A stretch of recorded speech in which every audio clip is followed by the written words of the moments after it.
మనం ఎంత ట్యాక్స్ కడుతున్నట్టు?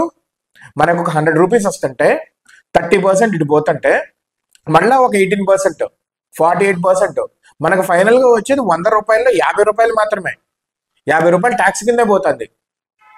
అది సరే, కడతాం, అన్ని చేస్తాం, but what we are getting in return అనేది ప్రతి ఒక్కడి క్వశ్చన్ అదే. What we are getting in return? Roads బాగుంటున్నాయా? ట్రాఫిక్ బాగుంటుందా? నాకు వచ్చే సర్వీసెస్ బాగుంటున్నాయా? గవర్నమెంట్ నుంచి వచ్చే సర్వీసెస్ ఈజీగా ఉంటున్నాయా? వెళ్ళాలి, అక్కడ లంచం, మళ్ళా అక్కడ స్లో డిలేడ్ ప్రాసెస్. ఇంటి ముందు రోడ్డు బాగోదు, వర్షం వస్తే రోడ్లు బ్లాక్, కరెంట్ సరిగ్గా ఉండదు. ఏంటిది? ట్యాక్స్ కడతాము, ఇంకా ఎక్కువైనా కడతాము, ఎంతో కొంత ఇబ్బంది పడతానో ఏదో చేస్తాము, బట్ వచ్చే సర్వీసులు ఎలా ఉంటున్నాయి?